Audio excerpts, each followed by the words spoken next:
Bacaan Liturgi Minggu 10 Oktober 2021, Hari Minggu Biasa ke-28. Bacaan dari Kitab Kebijaksanaan. Aku berdoa, dan aku pun diberi pengertian. Aku bermohon, dan roh kebijaksanaan pun datang kepadaku. Dialah yang lebih kuutamakan daripada tongkat kerajaan dan tahta. Dibandingkan dengannya, kekayaan kuanggap bukan apa-apa. Permata yang tak terhingga nilainya tidak kusamakan dengan dia. Sebab segala emas di bumi hanya pasir saja di hadapannya, dan perak dianggap lumpur belaka di sampingnya. Kebijaksanaan kukasihi lebih daripada kesehatan dan keelokan rupa, dan aku lebih suka memiliki dia daripada cahaya, sebab kemilaunya tidak kunjung henti. Namun demikian, besertanya datang pula kepadaku segala harta milik dan kekayaan tak terpermanai ada di tangannya. Demikianlah sabda Tuhan, syukur kepada Allah. Kenyangkanlah kami dengan kasih setiamu, supaya kami bersorak-sorai semasa hari-hari kami. Kenyangkanlah kami dengan kasih setiamu, supaya kami bersorak-sorai semasa hari-hari kami. Ajarlah kami menghitung hari-hari kami hingga kami beroleh hati yang bijaksana.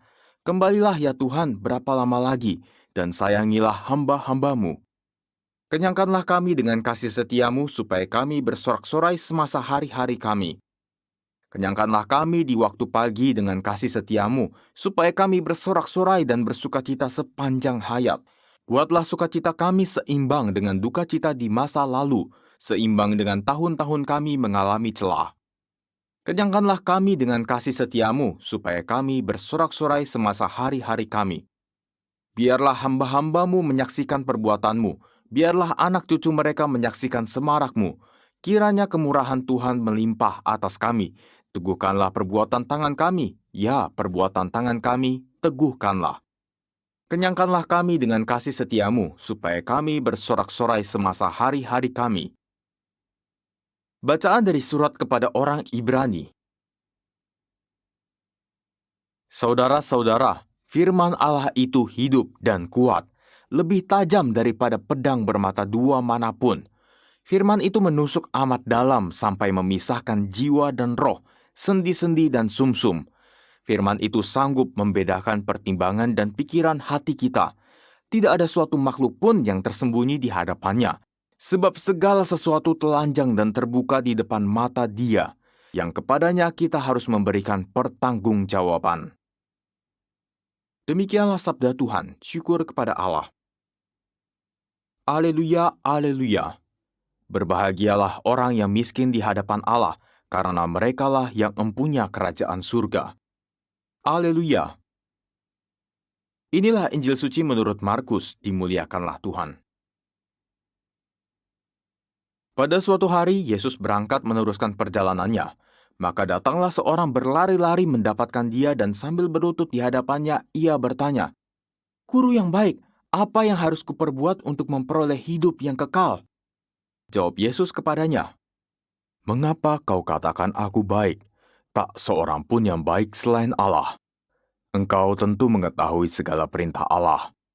Jangan membunuh, jangan berzina, jangan mencuri, jangan mengucapkan saksi dusta dan jangan mengurangi hak orang.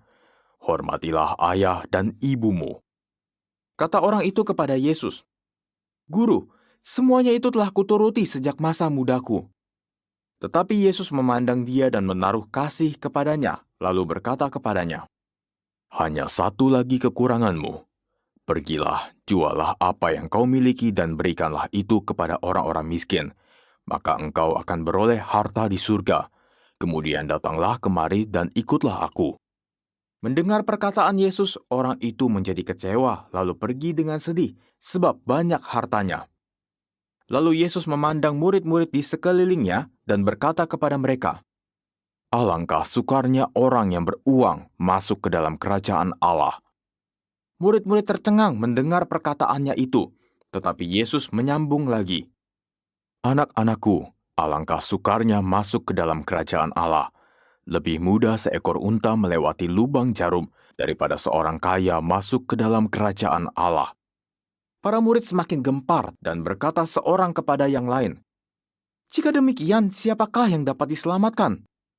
Yesus memandang mereka dan berkata, "Bagi manusia hal itu tidak mungkin, tetapi bukan demikian bagi Allah. Sebab bagi Allah segala sesuatu adalah mungkin."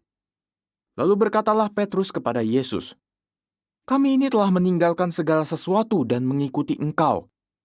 Maka Yesus menjawab, "Sungguh, aku berkata kepadamu, barang siapa karena aku dan karena Injil meninggalkan rumah, saudara-saudari, ibu atau bapa, anak-anak atau ladangnya, pada masa ini juga ia akan menerima kembali 100 kali lipat.